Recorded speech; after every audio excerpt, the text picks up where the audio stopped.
আমার আজকের রেসিপি হচ্ছে ফুলকপির সন্দেশ। এটা বানানো যতটা সহজ, খেতে কিন্তু অনেক বেশি টেস্টি হয়েছিল। যারা এই ফুলকপির সন্দেশটি খেয়েছেন তারা তো জানেন এই ফুলকপির সন্দেশটি কতটি মজার। আর যারা খান না তারা একবার হলেও আমার এই রেসিপিটা দেখে ট্রাই করুন। আশা করছি অনেক বেশি ভালো লাগবে। আর এই সন্দেশটি কিন্তু রবীন্দ্রনাথ ঠাকুরের অনেক ফেভারিট ছিল।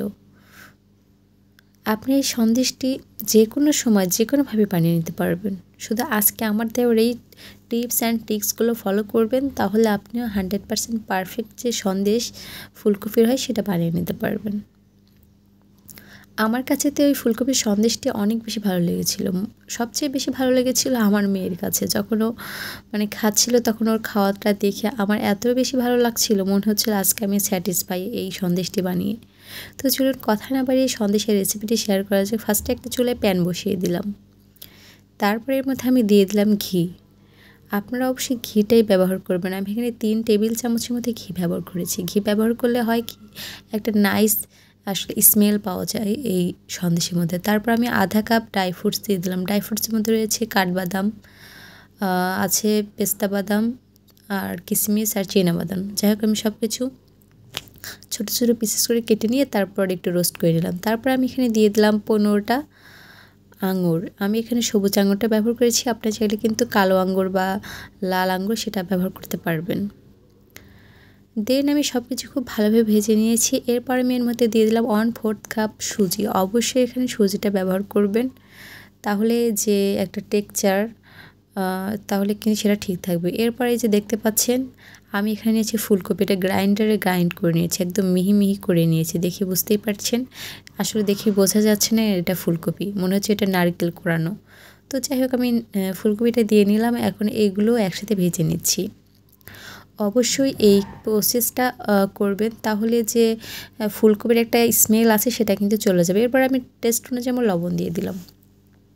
আপনারা যে পরিমাণে লবণ খেতে পছন্দ করেন, হয়তো কেউ লবণ বেশি খান, আবার কেউ একটু লবণ কম খান। আমার বড় আপু এত পরিমাণ লবণ খায় মিষ্টি জিনিসে, আসলে মিষ্টি জিনিসের টেস্টটাই নষ্ট হয়ে যায়। আমার হাজব্যান্ড তো বলে যে আপু কত লবণ খায়, এই লবণ দিয়ে তো মিষ্টি টেস্ট বোঝাই যায় না। তো যাই হোক, তারপরে এটা আমি যখন রোস্ট করে নিয়েছি, তারপরে এর মধ্যে আমি দিয়ে দিলাম 4 কাপ লিকুইড দুধ।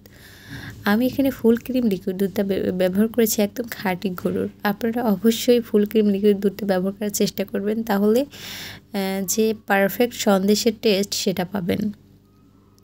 এরপর আমি এটা ঢাকনা দিয়ে ঢেকে মিডিয়াম টু লো হিটে রান্না করে নেব। কখনোই কিন্তু হাই হিটে এটা রান্না করবেন না, তাহলে ফুলকপিগুলো কিন্তু খুব ভালোভাবে সিদ্ধ হবে না, আর তলানিতে কিন্তু খুব সহজেই বসে যাবে, তখন কিন্তু খেতে একদমই ভালো লাগবে না। বাই দ্য ওয়ে, আপনারা দেখছেন এস কুকস কর্নার বিডির সাথে আছি আমি জান্নাতুন নাইম। আমার রেসিপিগুলো যদি আপনাদের কাছে একটুও ভালো লেগে থাকে, তাহলে অবশ্যই সাবস্ক্রাইব করে আমার চ্যানেলের পাশেই থাকবেন। যাই হোক, দেখতে পাচ্ছেন তলানিতে কিন্তু একটু বসে যাচ্ছিল, তাই আমি এটা আবার নেড়ে দিচ্ছি।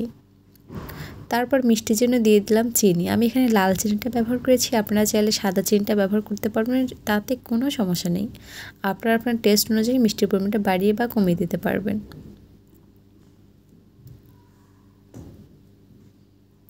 এবার আমি আরও দিয়ে দিলাম ঘি। এখানে আমি আরও 3 টেবিল চামচ ঘি ইউজ করেছি। এই ঘি ইউজ করার ফলে এই সন্দেশের টেস্টটা আরও দ্বিগুণ হয়ে যায়। এরপর টেস্টটা আরও বৃদ্ধি করার জন্য আমি দিয়ে দিলাম গুঁড়ো দুধ। আমি এখানে আধা কাপ গুঁড়ো দুধ ব্যবহার করেছি। আপনারা চাইলে একটু কমিয়ে ব্যবহার করতে পারবেন, বাট গুঁড়ো দুধটা কিন্তু এখানে দিতেই হবে, তাহলে যে একটা পারফেক্ট টেস্ট সেটা বজায় থাকে। তবে হাতের কাছে যদি গুঁড়ো দুধটা না থাকে সেটা না দিলেও হবে, তবে টেস্টটা একটু কম আসবে। এখন আর কোনো ইনগ্রিডিয়েন্টস দেওয়ার প্রয়োজন নেই। এখন অনবরত নেড়ে চেড়ে এই হালুয়াটা আমি সন্দেশে রূপান্তরিত করব, অর্থাৎ এটা আর একটু শক্ত করে নিব। আমার চ্যানেলে কিন্তু অলরেডি অনেকগুলো হালুয়ার রেসিপি দেওয়া আছে, বা বরফির রেসিপি দেওয়া আছে, সন্দেশের রেসিপি দেওয়া আছে। আমি ডেসক্রিপশনে লিঙ্ক দিয়ে দেবো, আপনারা চাইলে দেখে নিতে পারেন।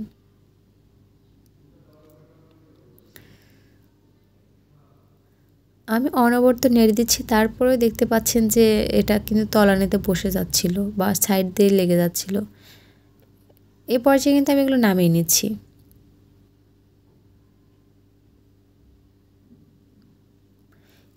এবার স্প্যাচুলা দিয়ে একটু ট্যাপ করে করে এটা আমি সেট করে নিচ্ছি।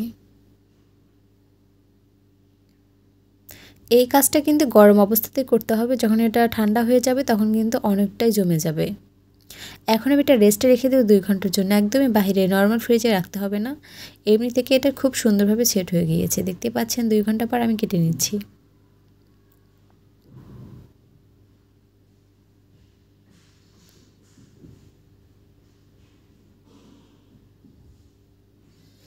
আপনারা এটা যে কোনো সাইজে কেটে নিতে পারবেন। যেহেতু আজকে আমি একটা সন্দেশ তৈরি করেছি, সো আমি সন্দেশ শেপে কেটে নিচ্ছি। আপনারা চাইলে বরফি আকারেও কেটে নিতে পারবেন।